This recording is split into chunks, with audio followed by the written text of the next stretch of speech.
Good evening guys, welcome back to the channel. It's your boy Sly Geordie and welcome back to F123 My Team Career Mode. You may already notice that my voice sounds quite different. I have contracted an illness. I have a cold. But today's episode is all about the Singapore Grand Prix, which was my favourite Grand Prix as a child. Of course, I watched the really early 2010s of F1, and Singapore was definitely my favourite one. Just how it looked, and it was like we didn't have many street circuits at the time. Like Jeddah didn't exist, Monaco obviously existed, but I'm pretty sure it was just Monaco and Singapore, and that was about it. You know, Baku didn't exist neither. So, you know, they really stood out, and I think Singapore was an amazing track. But yeah, last episode, if you missed it, our luck seems to have finally ran out. Of course, we're still beating the teams that we really should be beating within this R&D chart. People like Williams and AlphaTauri still aren't causing us any issues, but Alpine are starting to cause a little bit of a problem, same with Alfa Romeo, but it's McLaren upwards where we're really starting to have issues. Of course, the people we're competing with are Aston Martin, Haas, and McLaren. Obviously, the R&D chart doesn't exactly show what really is important. Like, we're pretty close to the rest of the grid in terms of pretty much everything apart from the durability and chassis. When it comes to the powertrain, when it comes to aerodynamics, hell, maybe when it does come to the chassis, I can't really remember the proper details of it, but basically we're still pretty close to the rest of the grid, even better than some of the grid. And so when it comes to our driving skills, for example, like, we could take this car to great heights, or at least we have been able to this whole season until recently, until the second half of the season after Spa, which is where we've really started to struggle quite a lot since Zandvoort. Of course, Zandvoort, we crashed out in Q1. We made a really good recovery drive that was originally only good for P11, but then obviously we had a really lucky safety car and was able to get to 9th, and yeah, got some really good points. But Monza was where it all, like, we ran out, you know. Absolutely no excuse. There was no crashes or anything. We just lost it. I actually think we held P10 up until the final lap, or the final 2 laps, and then we just lost it to the Alfa Romeo of Valtteri Bottas. So yeah, first we started struggling with I mean, look at how high Haas are flying, and look at how high Aston Martin are now as well. So we might have now, Aston Martin might even just be well in front of everyone. Haas already up there. Alpine have moved up quite a lot. McLaren are falling though, so I guess that's a good thing for us. We can still keep up with Lando Norris, because Lando Norris and Fernando Alonso, those are the two we're fighting in the Drivers' Championship. But when it comes to the Constructors, I'm pretty sure we're starting to lose McLaren. Or is it Aston Martin? One of the two. I think it's McLaren, because Lando Norris is flying high. And it's not good news, because we have another wet race in Singapore, which sucks, because I was really hoping for a dry race here. But at least the practice sessions and the qualifying sessions are all in the dry. That's really what matters. And yeah, as you can see, our crew is now getting the car ready for Singapore. And yeah, here we go. I absolutely love this track, and this might be one of the first times I ever really had a go around it. I don't really remember having an online race on Singapore just yet, so yeah, this is more or less probably my 3rd or 4th time driving around the track if you're counting time trials. And yeah, here we go then. I absolutely love this track. I really want to see how this track could look in terms of graphics, because obviously we know it's running on the same engine as F1 2015. They've just been building off on it, which is really great, like, which is what I would want companies to do. Like, make a really good engine and just build off of it over and over and over again. But I think after almost, what, 7 years now? 8 years? Yeah, 8 years. I think the engine is becoming a bit of a fossil, and obviously you can tell, like, some raindrops, some of the lights reflecting off, like, become a bit pixelated on last gen, which is what we're playing on. We're playing on the PlayStation 4, so I'm really hoping F1 24 or F1 25 moves us a generation upwards. Of course, by the time the next F1 game comes out, I'm going to have the next generation console, but because I plan to get it for my birthday. And yeah, even if I do get that next generation console, unfortunately we're going to have to stick with this last generation version of F1, quite simply because it has all my career mode saves on it. So that is really unfortunate. I think though I might have both installed, because TJ actually has F123. We've actually played it together, so a co-op career mode is coming very, very, very soon. So I'll have both versions of F123 installed, and yeah, we'll probably do a co-op career mode together, just on the next gen versions. Whereas we'll keep my team on last gen. So there we go. That lap is good enough for P6, which eventually turns into good enough for P15 when most people have ran their second laps. And we've had a pretty good lap. A little love tap with the wall there, but not enough to really cause an issue. Obviously, I do struggle with this car sometimes in terms of the turning, so we do need to improve our aerodynamics, and obviously we are the worst on the grid when it comes to that. So yeah, and then when it comes to powertrain, we've not got the most power. We've got one of the weakest engines on the grid, so it does suck, because now we're obviously clearly starting to struggle in terms of the second half of this season.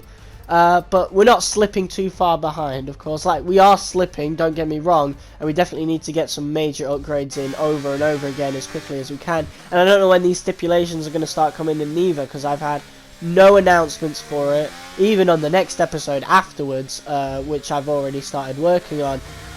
We still haven't had any, like, stipulations announced, so maybe in Season 1 we actually don't get that, and I don't know whether that's a good thing or not, because I was kind of hoping we'd get some of those new stipulations in, because maybe we could use that to start catching up to the rest of the grid. We'll have to find out though. I'll have to, like, go back to another person's series just to see when they started getting some stipulations in. But yeah, here we go. Qualifying 2, we did qualify P12 in Q1, which is good. That's very high still in Q2, which means, you know, better chances of getting into the points. But that's the issue we're having. Like, we're still flying higher than we really should be in terms of R&D chart. Like, sorry about that, that was kind of gross. But yeah, we're really starting to slip now, and the top 10 is becoming, like, really close-knit and starting to run away with it a bit, you know. So our car seems to still be good enough for the P12, P11 range, which is really good news, obviously, and we've always been pretty decent in qualifying, barring the odd mistake here and there, like in Zandvoort. So I ain't too worried about qualifying. I'm starting to worry more about race pace. So hopefully we improve, but we'll have to see, because yeah, obviously other teams are upgrading, and obviously we don't have as good of facilities. But we did so good in the first half of the season compared to what we should be doing, that, quite frankly, I think we're going to get a massive payday by the end of the season with all the sponsors and stuff. But I think with certain sponsors we might have to change them. 7 Even, for example, like, want us to score like 5 Constructors' Championship points every session, which seems to be out of our range at this point, quite frankly. Again, we'll have to see what happens here and Suzuka, because 7 Even's going to be running out very soon after Suzuka, I think. But yeah, really starting to struggle in terms of doing that objective, and we're starting to get, like, literally no money for doing that. So we might, just for this second half of the season, might have to go with some easy sponsors just to rake in the money, you know, because even with the other one, score more points directly than the team directly above you. Like, if we can't get into that top 10, we're not earning any money for that sponsor neither. But this is some good news. Q2 finishing P10, which is absolutely amazing. So let's see who we actually finished ahead of here.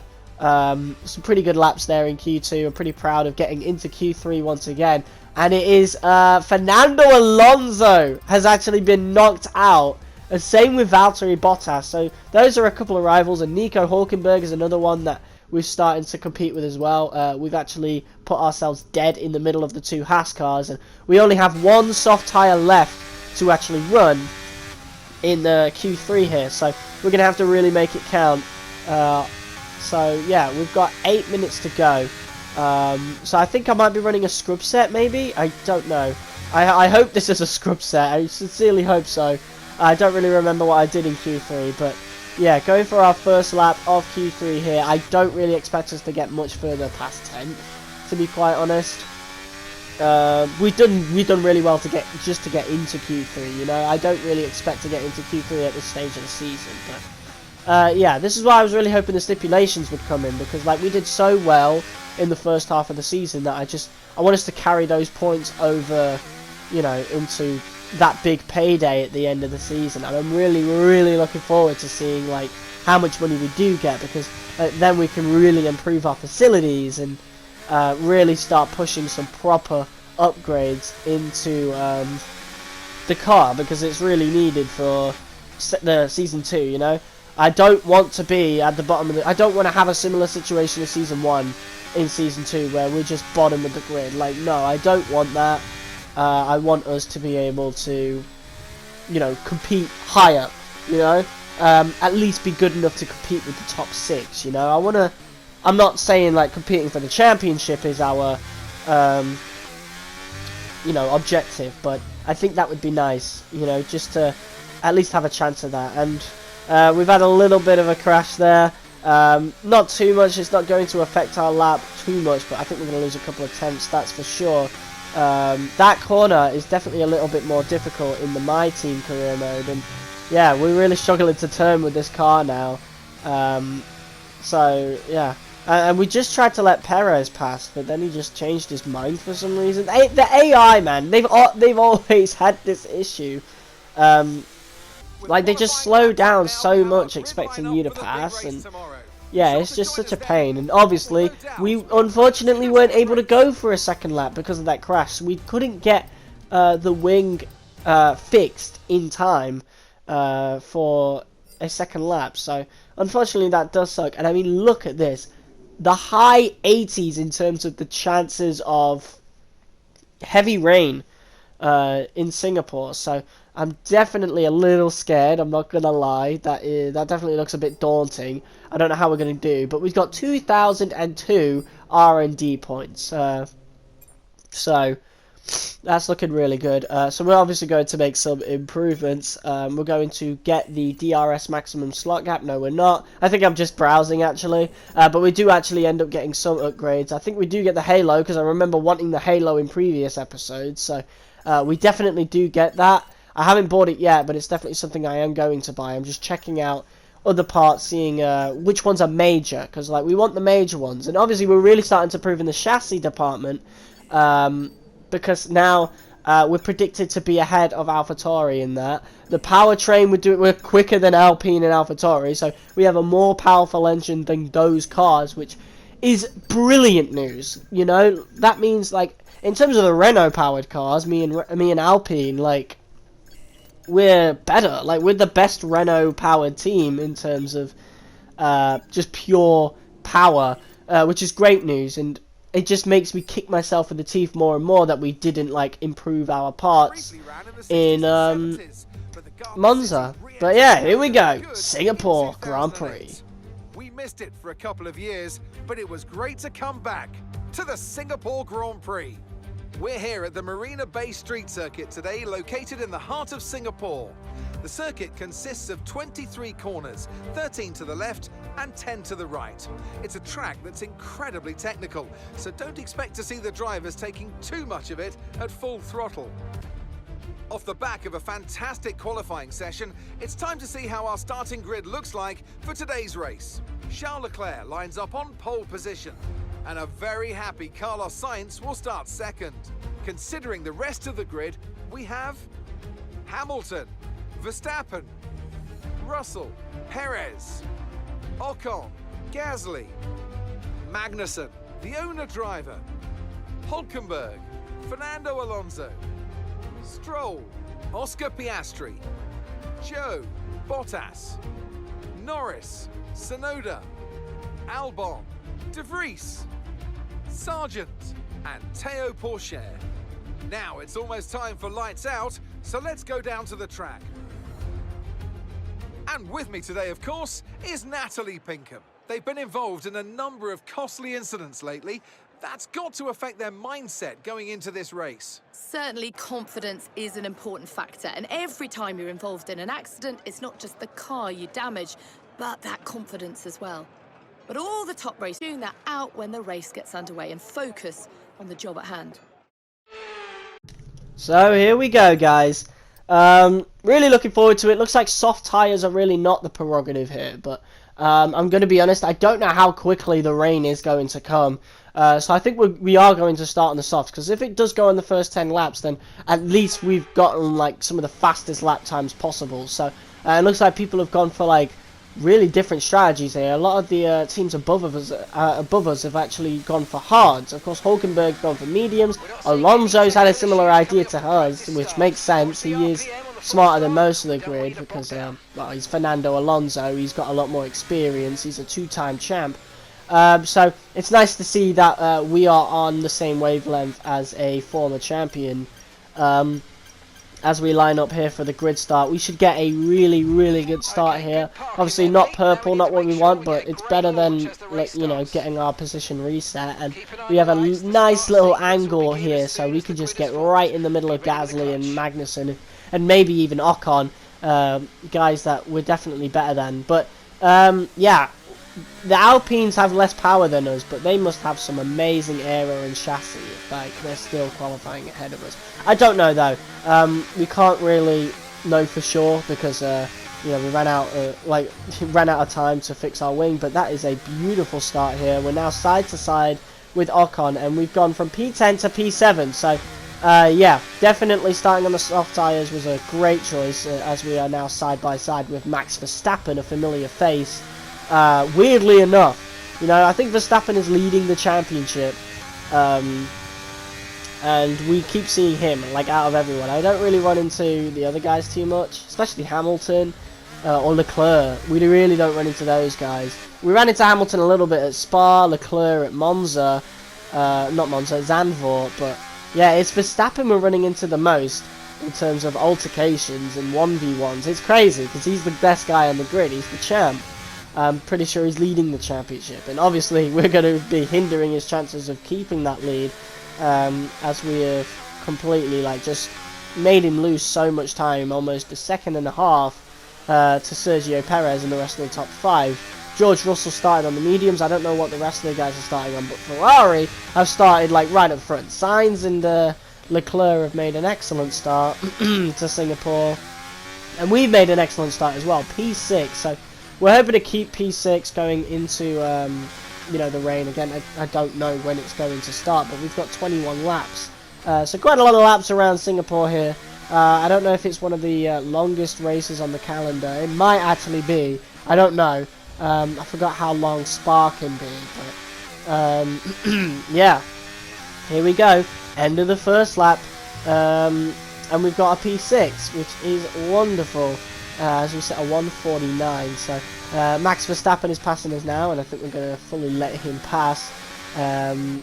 So yeah, a really good start here, and I think P7 is one we're going to try and keep as we now go on to lap 3. And this is when the rain has started to fall. So we've done a good job staying ahead. We're actually half a second in front of Hulkenberg, but the rain is really starting to fall now. You can see, like, it's escalating as we keep going, to the point that the race engineer has now told us to come in for inters. Like, if we'd have had a bad qualifying session, we could have pitted for inters before everyone else and got like a massive undercut. But, and you might be wondering why I'm talking about that. I'm talking about that because I'm not sure about Alonso, but Lando Norris is 100% going to get the chance now to make a massive fucking undercut on everybody, as Carlos Sainz is now out of the session. So at least that's a position gain for us and a little bit more of a chance to get a points paying position. But yeah, now I've got to be worried about Lando Norris, because he may have been knocked out in Q1, but now he's got such a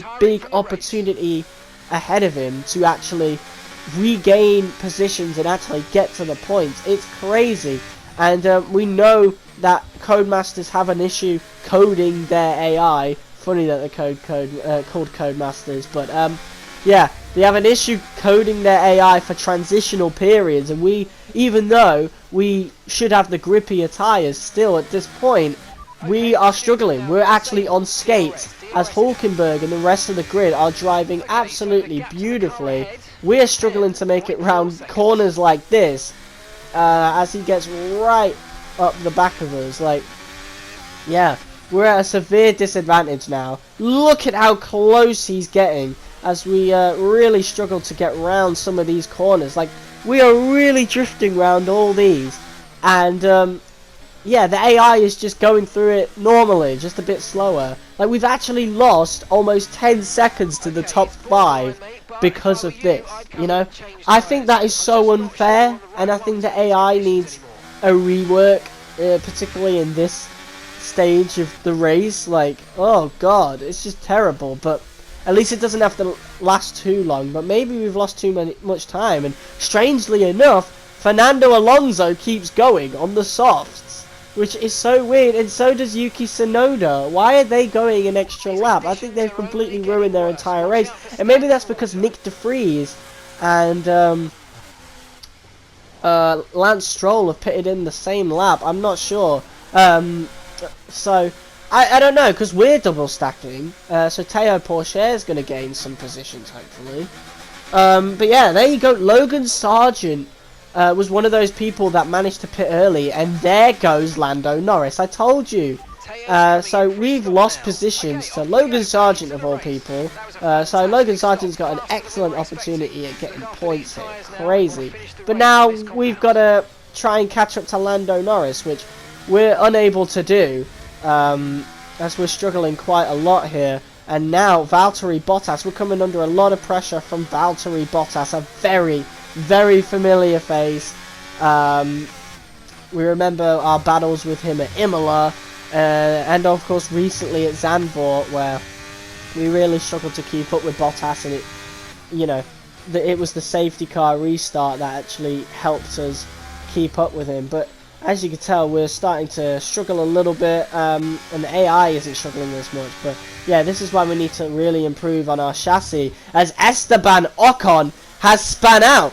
So this is beautiful, you know, lap 9, almost halfway through the Grand Prix, and we are actually in a points paying position. So as long as we can actually really continue to withstand the pressure that Valtteri Bottas is really putting on us, we could actually still gain a point here in you know, in Singapore, which would also get us some extra pay in the contract. And we're going to skip ahead to to lap 16, because literally nothing changed. That's literally what I did. I was withstanding all that pressure from Valtteri Bottas, trying to keep up with Lando Norris, which kind of ebbed and flowed throughout the Grand Prix. But as you can see at this point, we are really starting to struggle in terms of grip, and oh, that's it. That's it, and that just comes down to our chassis, I'm pretty sure, and the aerodynamics. You know, we're just unable to withstand that. The Inter's got a little worn, and yeah, we're just going to have to pit, and that's race over in terms of wanting points. And that sucks. It really does suck, because we did so well, and we deserved points, and the car was quick enough for points, but it just wasn't nimble enough, you know, and that definitely sucks. And we've just lost all those positions now, as we pit for full wets. It's honestly, it's so debilitating, because like, even though we're definitely slipping down the order to what like our car's potential really could be, as we've pushed, like, basically it's been like Fernando Alonso with the Aston Martin, just and I guess the Ferrari in the early 2010s. We've just been pushing this car as far as it would go, and we've gained a lot of our points on just pure skill in terms of the car, instead of like the car when compared to other drivers. But yeah, the car is now slipping too much for even me to really keep up with, and we skip ahead to lap 17, so not even a lap later, Esteban Ocon is actually spun out again.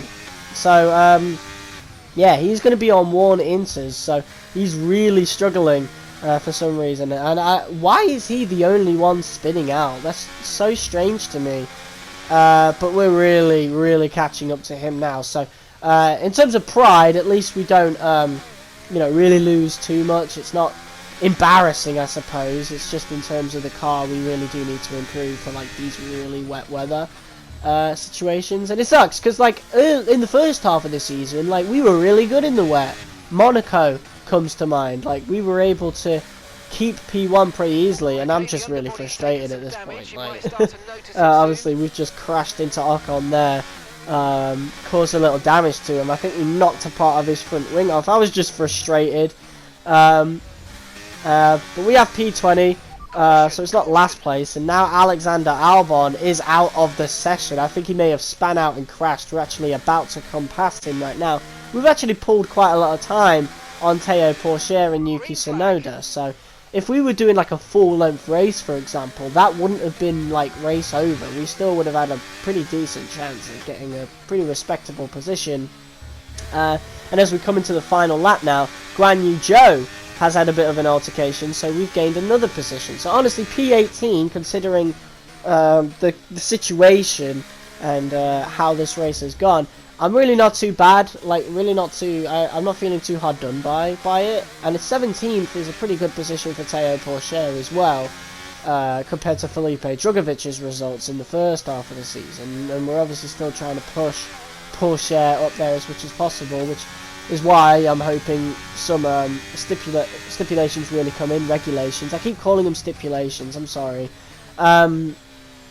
But yeah, I'm really hoping that comes in, because obviously in these first two seasons I did say I want to see just how far we can push an F2 driver, and I want to keep Pourchaire at least going into the second half of the second season. We'll have to find out though, because Drugovic left because we just were still the worst car in the grid in the R&D chart, which did really suck, honestly. I just can't be helped, but I wish that wasn't the rule, you know. I wish they had a lot more. I wish the F2 drivers were just like, they had a lot more patience. I don't know why he left. I do know why, but I don't know why he just like expected us to like improve so much. But that's why we really need to get ahead of AlphaTauri in terms of the R&D, because otherwise Pourchaire is gonna leave as well, and that's really gonna suck. Because yeah, and obviously we can't get any better drivers because of where we are in the R&D charts. So that's why I'm really hoping for some regulations to come in. But yeah, I wouldn't say this has been a pretty miserable race at all. Like it's been a pretty good race for us, considering everything that just happened. But we could have gotten points. It's definitely disappointing, but definitely shows we really do need to start improving the chassis and the aero. Like we're pretty good everywhere else. Well, we were even pretty good in the aero, so I think it just comes down to how poor the chassis is. But we do have some major parts coming in, so hopefully those come by the time we get to Suzuka or just afterwards. But P18 is what we have. Definitely some stuff to improve in terms of wet weather, so we just gotta hope we don't have much wet weather races going into the end of the thing. And Logan Sargent is driver of the day. He actually scored Williams' first points in our MyTeam series. Crazy scenes here at Singapore as Ferrari take another win, a second win in a row. Good for them. How do you think they were able to set themselves apart today? Now, I'm not sure how keen I am on wet weather, but it is thrilling in terms of the race. The fans seem to enjoy it at least. It can be an absolute nightmare for the drivers, though.